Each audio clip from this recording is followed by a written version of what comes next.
Welcome to this crash course on assembling and programming the smart camera with the mBot2. In this course, we'll learn the 5 following lessons.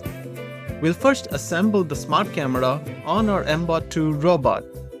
We'll then install PixyMon and use it to configure the smart camera to track the coordinates of a ball. Then we'll implement a program that makes the mBot2 follow the ball using speed control. Next, we'll build on this by programming the robot to follow the ball in 2 directions, both forward and backward ball following. Finally, we'll extend ball following to all 4 directions: forward, backward, left, and right. This is a compilation of 5 previous projects all in one video, so if you are starting out with the smart camera for the mBot2, you can go from newbie to pro in less than 1 hour by following along with this video. Let's jump right into it.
Before we get to programming the mBot2 robot with the smart camera, we will need to install the PixyMon app.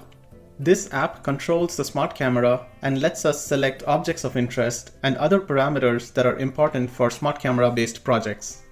Just search for PixyMon on Google and you should see Pixy2 downloads from pixycam.com. Select that, and since I'm on a Mac, I'm going to choose PixyMon v2 Mac version. If you are on a Windows system, select the appropriate operating system, download the file, and once downloaded, you can open it. Based on your operating system, you'd have to follow the correct instructions. Since I'm on a Mac, all I need to do is drag this PixyMon icon into my applications folder in the Finder window. And that's it, it's now installed. Now, we're not completely done here, because when you double click the PixyMon icon, we see this error pop up which says Apple could not verify PixyMon is free of malware that may harm your Mac or compromise your privacy. And the only options you have here are done and move to trash. But since we know that PixyMon is a trusted software for the PixyCam, we can add this as an exception so that Mac OS knows that we are intentionally opening this application. To add this exception, click Done, and let's go to the System Settings. And in System Settings, scroll down to Privacy and Security.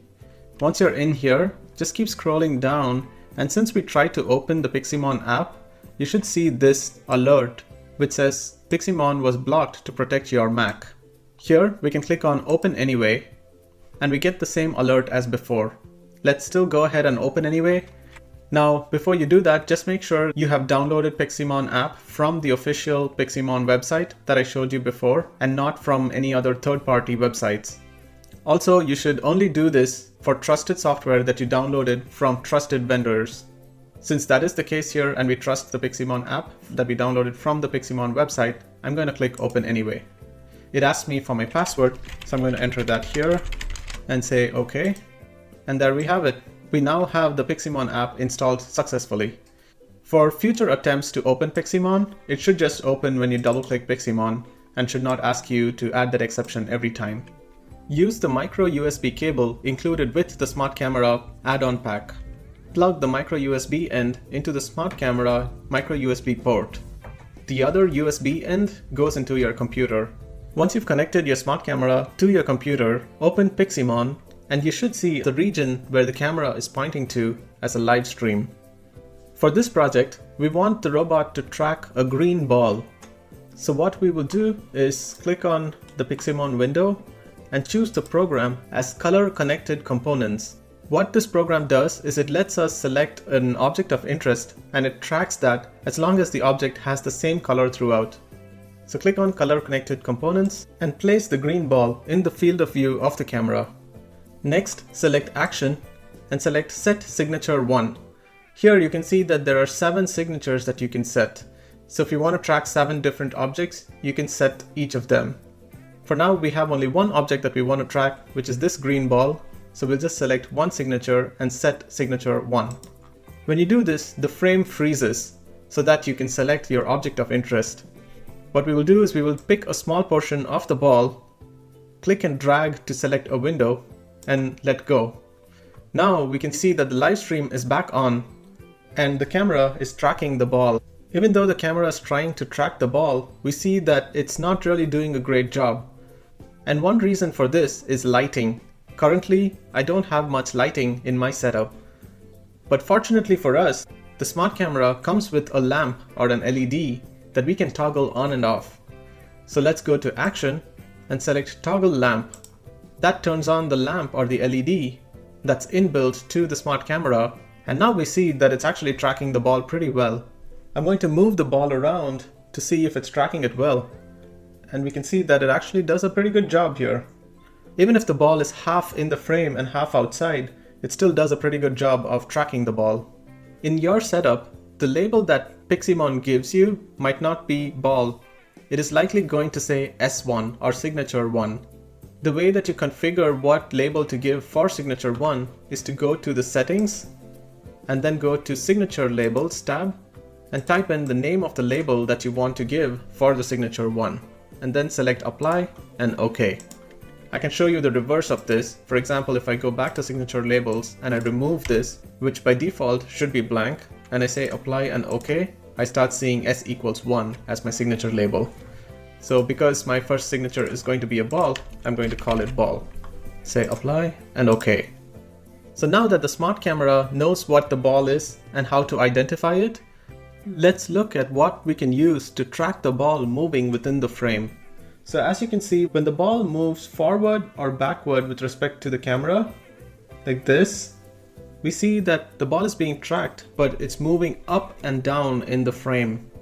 And I want you to notice the numbers in the bottom right corner of the PixyMon window. Right now it says 182.96. But look at just the second number there and see how it changes as I move the mouse cursor up and down. As I go up, the second number decreases in value. Forget about the first number for now and just focus on the second number. So right now we're in the 40s, 30s, 20s, 10s, and then we're in single digits now.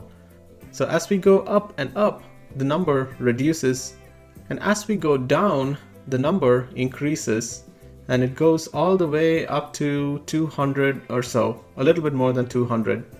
So why are we interested in this? We need to know how close the ball is to the robot. And one way of doing that is looking at this dimension of the image and figuring out where the ball is along this dimension. An image has two dimensions. It has an X dimension that goes from left to right and a Y dimension that goes from top to bottom. And the origin, that is the 0, 0 point, is at the top left corner of the image. And because Y goes from top to bottom, it is 0 at the top and is the maximum at the bottom. So as the ball moves up and down in the frame, the Y coordinate of the ball is going to change. As the ball moves up, which means it's getting further away from the robot, the Y coordinate of the ball is going to reduce. And as the ball moves down, which means closer to the robot, the Y coordinate of the ball is going to increase. This is how we can keep track of where the ball is with respect to the robot. We will use this in our block program and display the Y coordinate of the ball on the CyberPi display for this project. Let's now head to mBlock and implement this. Open mBlock and give your project a name. I'm going to call it Smart Camera Y value and click Save. Let's first add the mBot2 robot. Say OK. And if we look at the blocks that are available in the block categories, we really don't see any blocks for the smart camera. So the way to add the smart camera blocks is to go to Extension and search for Smart Camera. And here we have the Smart Camera extension and it's by mBlock official. Make sure to use the correct one and say Add. Awesome! Now we have new block categories. This color block detect, line label tracking, and event specific smart camera.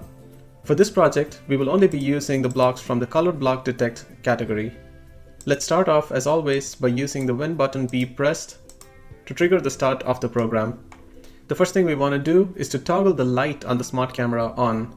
To do that, go to the color block detect category and use the smart camera open fill light block. We have only one smart camera, so we'll leave this as 1, and we want to open the fill light, which essentially means turn on the light. Next, we want to make sure that the smart camera is in the color block detection mode. So again, go back to color block detect and use the very first block here which says smart camera 1, switch to color block detection mode. Drag that, and now we can start the forever loop. So go to control and use the forever loop.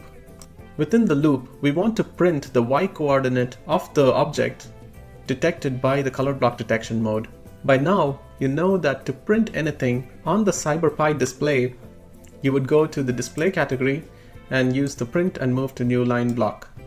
We don't want to just print the text make block. Instead, we want to print the Y coordinate of the ball. The way you can do that is go back to the color block detect category and use this block, which gives us the detected X coordinate of the color block 1. And again, you can change the X coordinate to the Y coordinate. Let's first bring the block up into the print block and we'll change X to Y coordinate. As you can see, there are other options, like you can also print the detected height of the ball or the detected width of the ball or the detected X coordinate. For now, since we're interested in going forwards and backwards with the ball, let's just print the Y coordinate. And if you remember that PixyMon had multiple signatures to choose from, this is where you would choose the different signatures. There were 7 signatures in PixyMon, and there's correspondingly 7 color blocks to choose from here. As long as you have signature 1 in PixyMon set to the ball, you should use 1 here. Alright, that's the core logic of our program, but let's also make sure that we can end the program and turn things off before ending the program. Let's use the when button A pressed this time. And when button A is pressed, we want to first turn off the light because we turned it on here. And we want to clear the screen because we've been printing stuff to the display. So to turn off the lamp, go to color block detect, use the smart camera open fill light, but set it to close this time. So this will turn off the light. Then go to the display category to drag the clear screen block. And finally, we also want to stop all the scripts that are running. So go to control and use the stop block, and you can select other scripts in Sprite. So you want to stop the other scripts that are running. Here we have only one other script, which is this when button B pressed block. Save your program and you're good to upload now. So as always, we'll connect the robot first, click on upload and select upload code, wait for the program to upload, and you're ready. Let's go test it out on the robot now.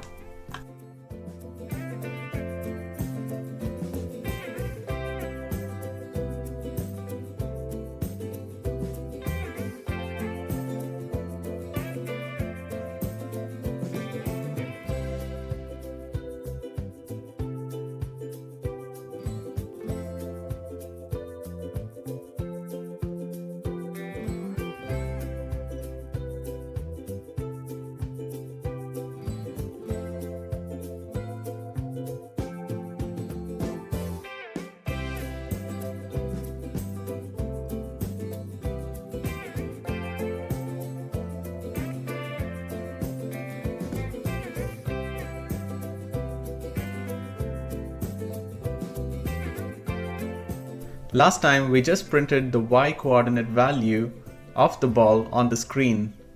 This time we're going to make the robot actually move forward as long as the ball is in the field of view of the camera, which just means as long as the ball can be seen by the camera. So load your previous program and save it as a new program because you don't want to overwrite the previous one. And this time I'm just going to call it Smart Camera Ball Tracking and say OK. First, we want to keep the same structure where we have when button B pressed, we want to set up the camera by turning on the fill light and then switching to colored block detection mode. Let's move this a bit out of the way so that we can focus on the core logic of the program here. Let's add a couple of variables outside the loop. First, I'll make a variable called max power percentage, and then I'm going to click on OK. Before we enter the loop, let's set the max power percentage to 25. This is the fastest that we want our robot to go. So if you want your robot to go faster, feel free to adjust this number. Next, I'm going to add another variable called max y coordinate and click OK. Now, how would we know what the max y coordinate is? In our last project, we saw that it is somewhere around 200. But to find the actual value, let's go to Google.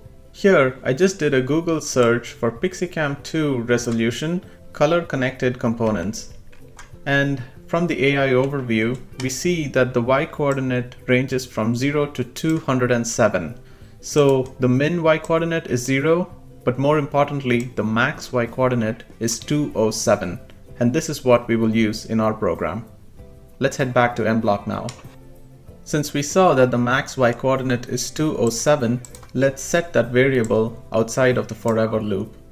Change this to max y coordinate and we'll set it to 207. We'll come back to these variables in a bit. Now let's go into the forever loop. We'll create a variable called ball y coordinate. Go to variables, click make a variable and say ball y coordinate. We want to set this variable inside the loop. This is because the ball y coordinate is going to change over time as the smart camera tracks it. So drag it into the forever loop and we'll use the smart camera detected y coordinate block to set the value. From our last project, we know that if the ball is out of range of the camera, the y coordinate goes back to 0. So let's handle that. we'll add an if-else block here. Go to Control and select an if-then-else block and add it right here. The condition we want is to check that the ball y coordinate is greater than 0. Go to Operators and get a greater than block. Go to Variables, use the ball y coordinate here, and we want to check that it's greater than 0. So if the ball y coordinate is greater than 0, then it means that the ball is in the view of the camera. Otherwise, if it's not detected, we will be in this else case, and we want to stop the motors using the stop encoder motor all block from the mBot2 chassis category. This makes sure that the robot moves only when the ball is detected and stops otherwise. Okay, so what do we want to do when the ball is detected? Right now, we're just printing makeblock and moving to a new line, which doesn't seem very useful. We want the robot to move forward. To do that, we'll use the encoder motor rotates at power block. So we can specify the power that we want for each motor independently. But how should we set these wheel powers? If we just set it to 50 like the default here, it's simply going to drive in one way throughout, regardless of what the ball y coordinate is. So we want the wheel power to be dependent on the ball y coordinate. One idea is to simply set it to the ball y coordinate directly. But let's think through that. If the ball is far away, y is close to 0, the robot would barely move in this case. And if the ball is very close to the robot, y is around 207, which is the max y coordinate value, and the robot would move super fast. That's actually the opposite of what we want. We want the robot to go fast when the ball is further away and slow down as it gets closer. So let's flip this around. We'll create a new variable and we'll call it wheel power and say OK. We'll then set the wheel power here. We want to set the wheel power to be max y coordinate minus ball y coordinate. Let's first do that and then we'll think about what that means. So because we want a minus operation, go to the operators category, use the minus block, and then we want to go to variables, use the max y coordinate as the first operand and the ball y coordinate as the second operand. Now let's think about what this means. If the ball is far away, ball y coordinate is 0 and the wheel power will be set to 207 minus 0, which is 207. If the ball is very close, the ball y coordinate is going to be 207 and the wheel power is going to be 207 minus 207 equals 0. So if the ball is far away, we get a wheel power of 207, and if the ball is very close, we get a wheel power of 0. That's much better. The robot slows down as it gets closer to the ball. But wait, look at that number. At the farthest distance, we're commanding a power of 207%. That's way too high. We only want the robot to go up to 25% as we defined in our max power. So how do we bring this down into the range that we want? This is where we introduce something called a scale factor. A scale factor just means divide by a number to shrink things down. Let's figure out what that number should be. We want to map 0 to 207 into 0 to 25. If you take 207 and divide it by 25, you get the scale factor. So let's make a variable called scale factor. Since the scale factor depends only on the max y coordinate and max power, both of which are constants, the scale factor is also a constant and can be defined before the forever loop because it does not change throughout the program. So go back to variables, let's use the set block. We'll change this to scale factor and we want to set this value to be max y coordinate divided by max power percentage. So get the divide operator and the first operand is max y coordinate and the second operand is max power percentage. Now let's update our wheel power formula. Instead of just max y coordinate minus ball y coordinate, we want to divide this whole value by the scale factor. To do that, let's grab a divide by block. We'll make this the first operand. This entire max y coordinate minus ball y coordinate will be the first operand. The second operand is going to be our scale factor, which we can get from variables. We can then insert this back into the wheel power calculation. Now, when the ball is far away, wheel power would be about 25%, and when it's close, the wheel power goes to 0%. Now that we have a good formula for the wheel power, let's replace the commanded powers by wheel power, which we can get from the variables category again.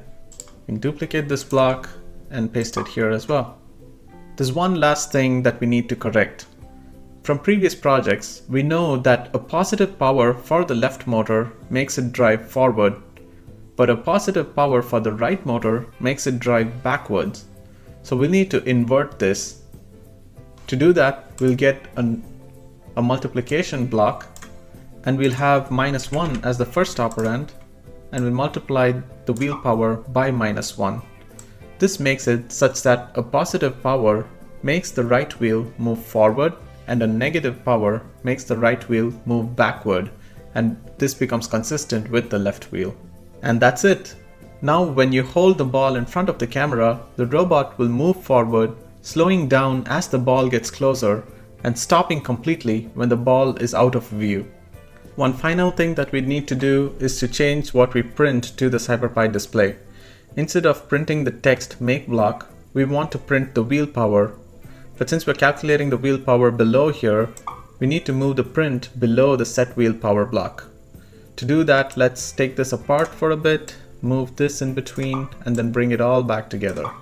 Finally, we can duplicate this wheel power block and insert it into the print block. Save your program, and now you're ready to upload. Connect your robot using the connect button.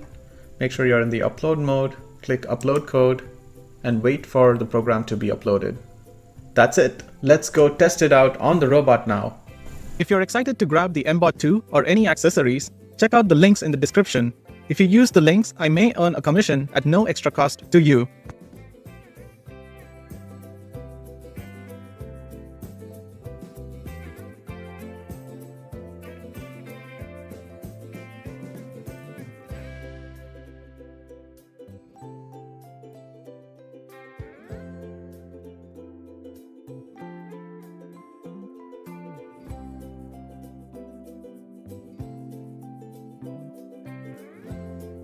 Let's first take some time to review the ball tracking program from our last tutorial. With this program, the robot would move forward as the ball gets away from it, but it would not move backward while the ball gets close to it. We started off by turning on the fill light for the camera and switching to block color detection mode. We then have a variable to set our max power to 25%. This is the maximum speed that the robot will drive at when the ball is furthest away from the robot but still in the field of view of the camera. We then have a variable that says max y coordinate, and we've set that to 207.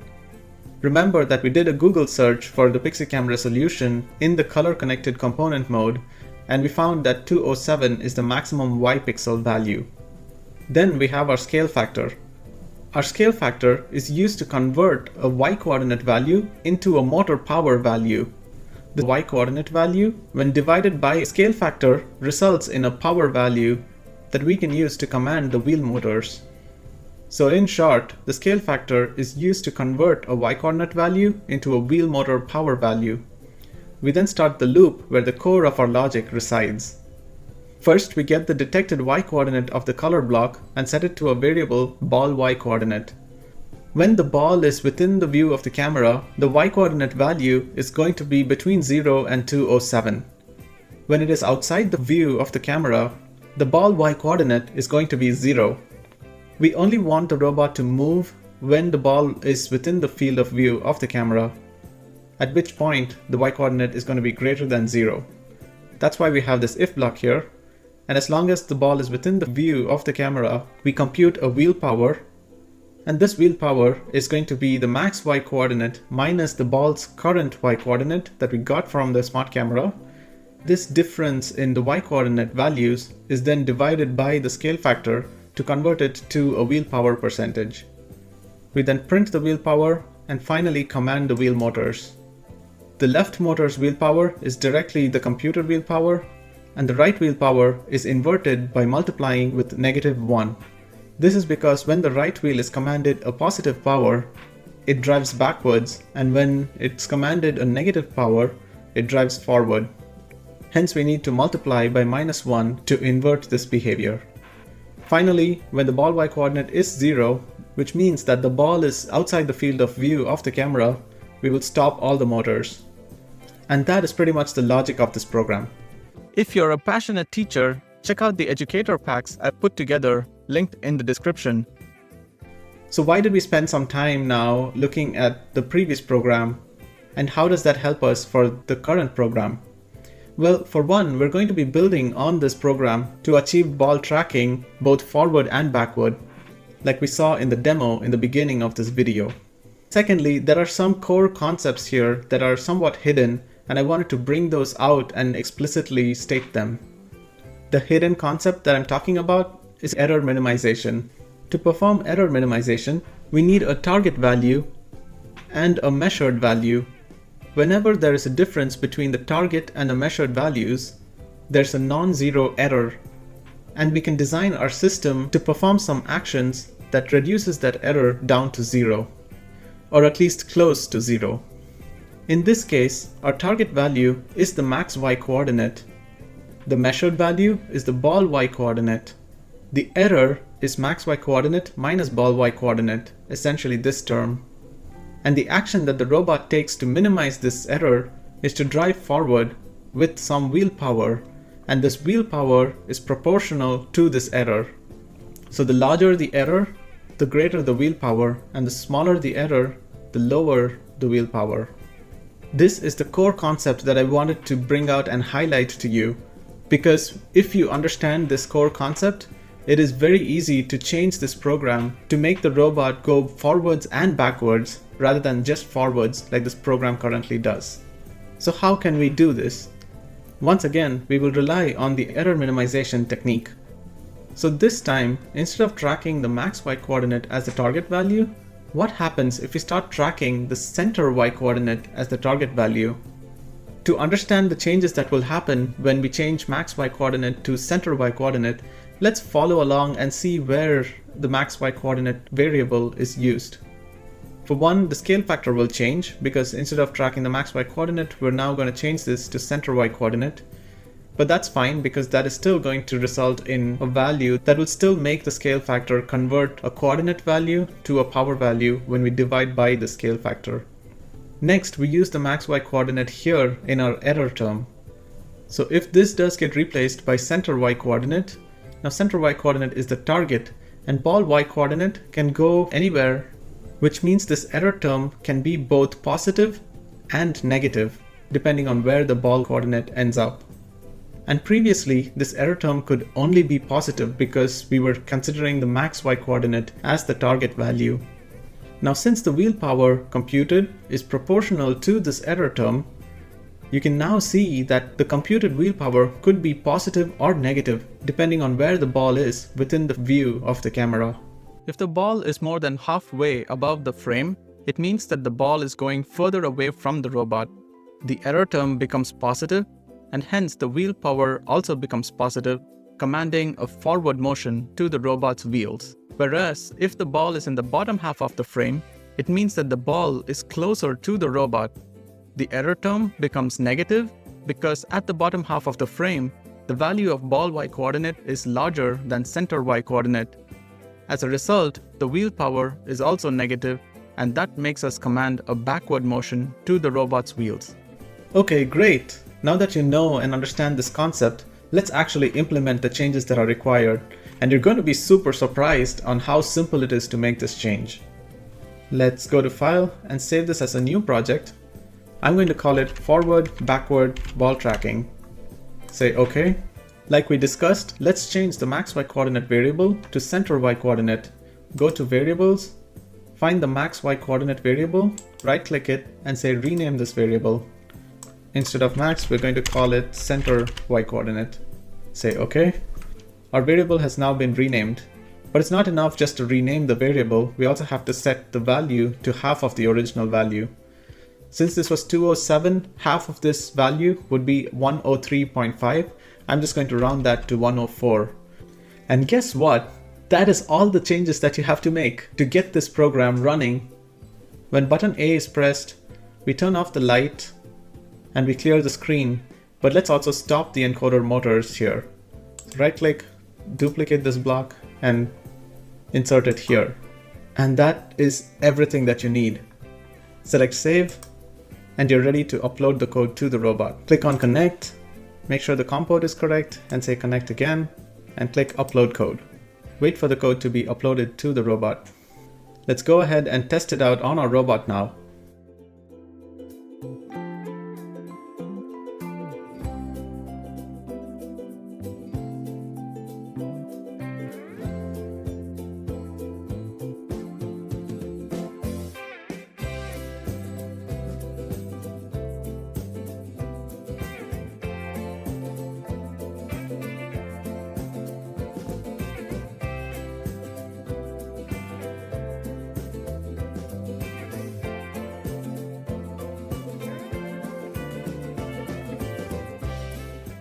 Alright guys, let's do a quick recap of our previous project where we programmed the robot to track the ball by moving forward and backward. Assuming our ball is in this location in the frame of the camera, let's first draw the X and Y axes on the image. As we saw in our previous video, Y goes from top to bottom and X goes from left to right. We want the ball to be centered vertically, so we'll set our target Y to the center coordinate as shown here. The smart camera then gives us the ball's Y coordinate, and we can now compute an error between the target Y and the ball Y coordinates. This error is computed as target Y minus the ball Y. Our goal is to reduce this error to 0, or at least close to 0. And the action we want to take is to move the robot in such a way that the error is reduced to 0, or at least close to 0. So we can command the wheel power as a function of this error Y value that we've computed. So in this case, since target Y has a lower value than ball Y, again, remember that Y goes from top to bottom, which means values increase from 0 all the way down. So target Y has a lower value than ball Y. Because of this, error Y is negative, and with the negative error Y, the robot will drive backward, because the wheel power is a function of the error Y value. And the robot will keep driving backward until the error is close to 0. When the error is exactly 0, the wheel power also becomes 0 and the robot stops driving. Now let's take a different case.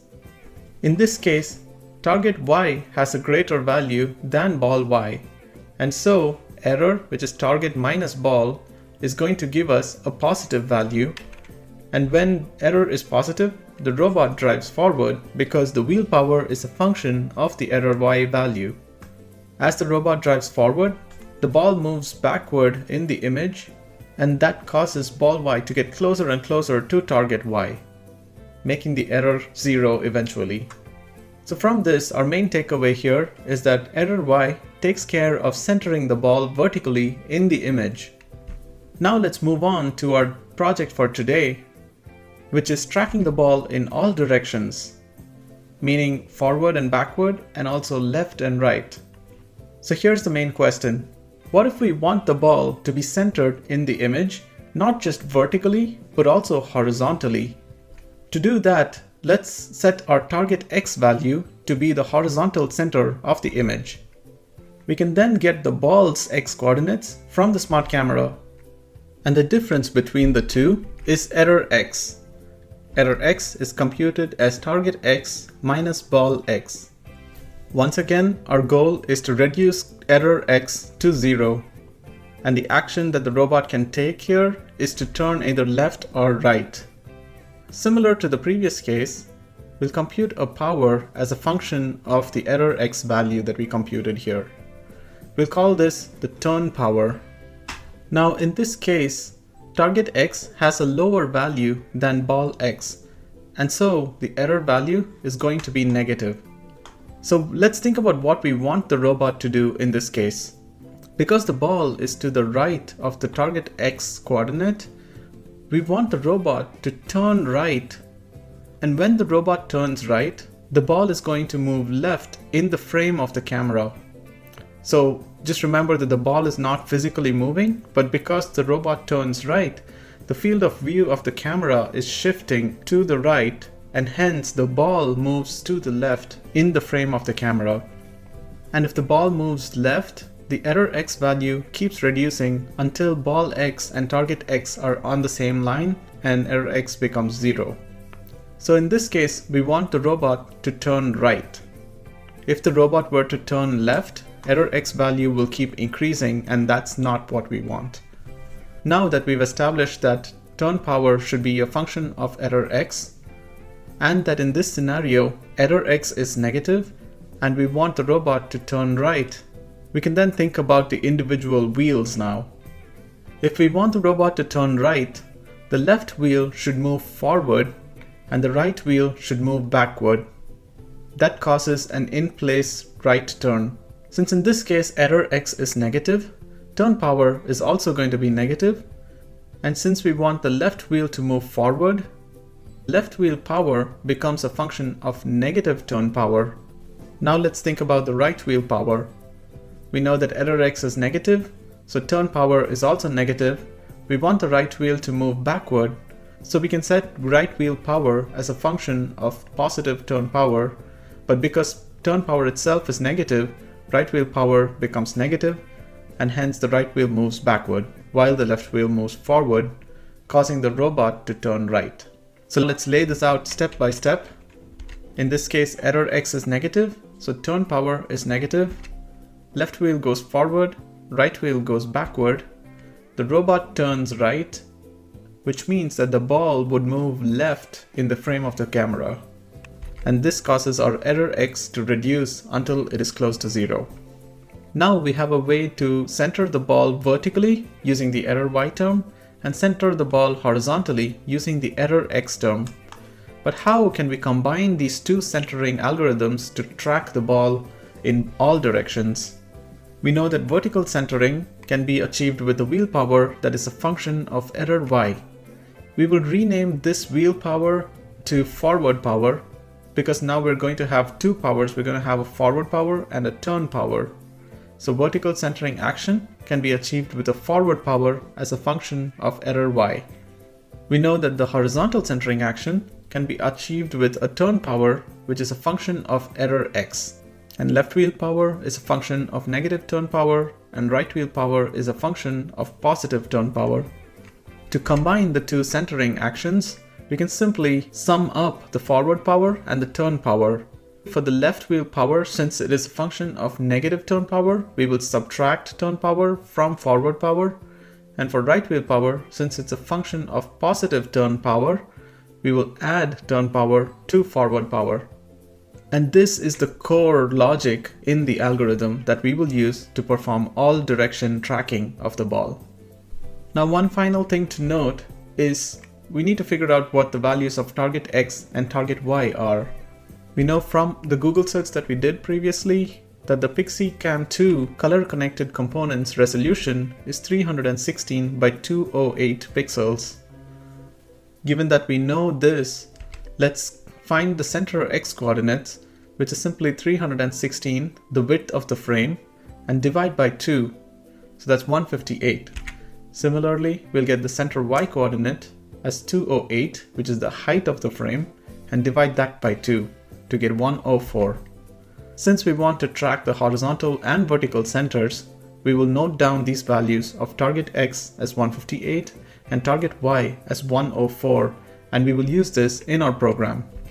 This summary slide contains everything that we will use in our program, and I will also add this as a pop-up on the screen while we build our program. Now let's head to mBlock and build our program starting from the program we had in our previous tutorial. If you're a passionate teacher, check out the educator packs I've put together, linked in the description. Open up the program from the previous tutorial and save it as a new program so we can build on it for our current project. I'm going to call this all directions ball tracking and say OK. Alright, let's create some variables. We have the center Y coordinate, which is our target Y value, We now need a target X value as well, which we'll call center X coordinate. Go to variables, say make a variable and call it center X coordinate. Say okay. We can then set the center X coordinate to the value 158. We have a scale factor, but that's only based on the Y coordinate value. So let's rename this to scale factor Y, and we'll create another scale factor for the X term. So go to variables, right click on scale factor and say rename variable. Let's call the scale factor Y. And finally we'll make a scale factor X variable and click OK. We will also set the scale factor X variable next. And we want to set this to center X coordinate divided by max power percentage, similar to the Y case. So right click on this block, make sure to right click near the division block so that the entire thing gets copied, and click duplicate and drop it into the scale factor X. Now we don't want the center Y coordinate here, so delete that and we'll bring in the center X coordinate instead. Drag that into your first operand and now you have your scale factor X being computed correctly. We need another variable to track the ball X coordinate similar to the ball Y coordinate. So we'll go to variables, create another variable, call it ball X coordinate and click OK.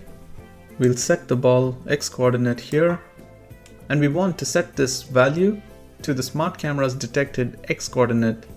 So right click this, duplicate, drop it into the ball X coordinate set block and change the Y coordinate value here to X coordinate. We then have a condition here checking if the ball is within the frame of the camera. When we were tracking only the ball Y coordinate, it was good enough to check ball Y coordinate greater than 0 to make sure that the ball is within the frame of the camera. But now that we're also going to track the X coordinate, we need to check if either the ball Y coordinate is greater than 0 or if the ball X coordinate is greater than 0.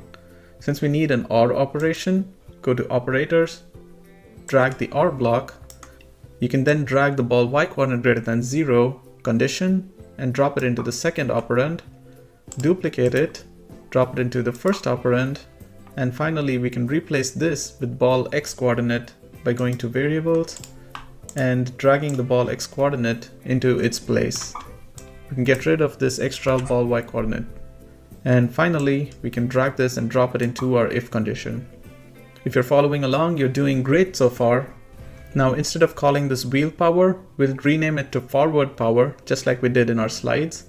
To do that, go to the variables category and right click the wheel power variable and say rename variable, and we'll call it forward power instead. Say OK, and all your instances should be replaced with forward power instead of wheel power. Now, from our slides, we know that we need to compute turn power as a function of error X. So let's create yet another variable.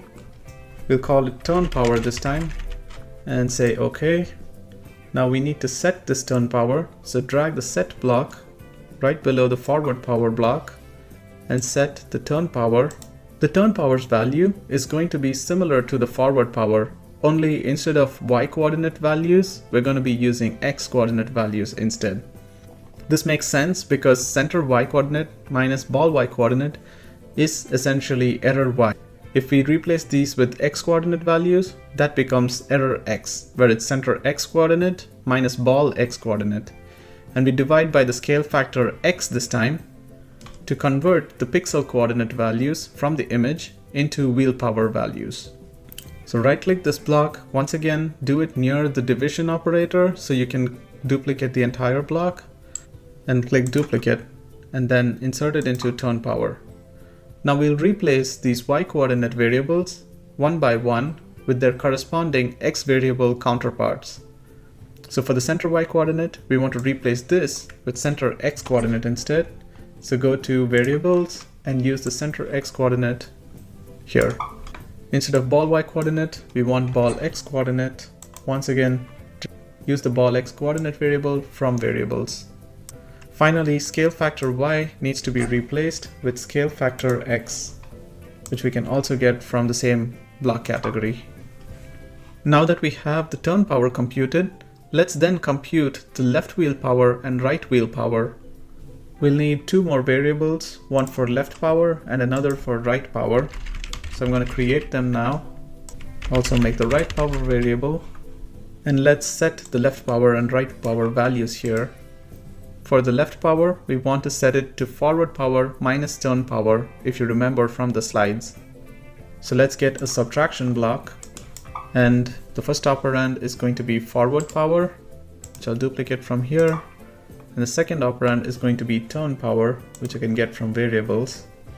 Finally, we can also set the right wheel power by going to variables, drag another set block, change this to right power. And this time we want to set it to forward power plus turn power. To do that, get an addition block from operators. And you can duplicate the forward power from here and the turn power from here as well.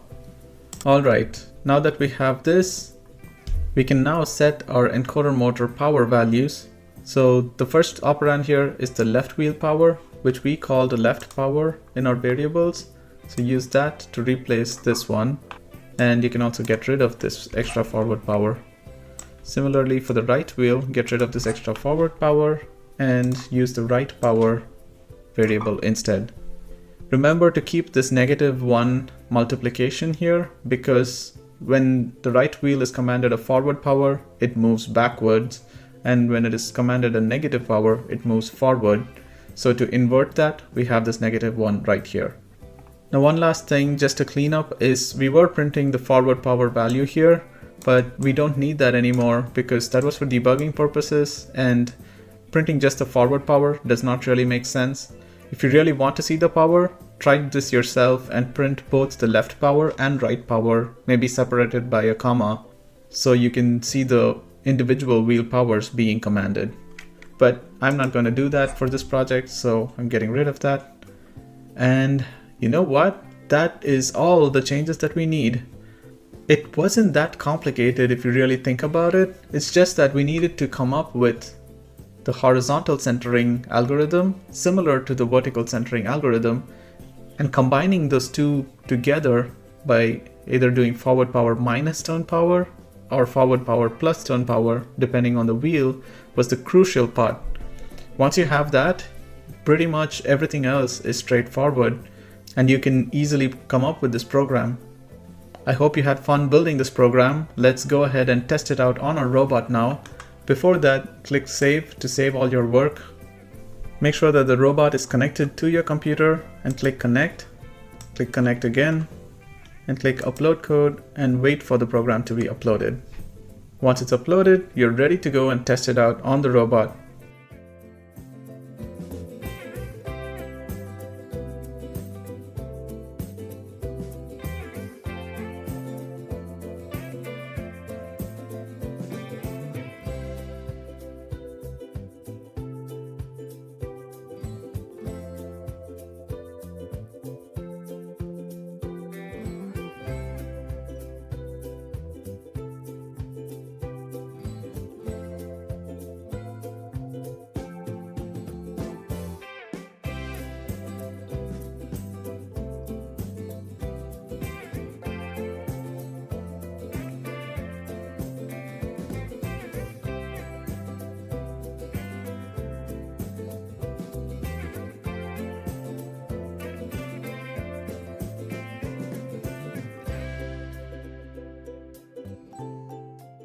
Here are some of my other videos that you may find helpful.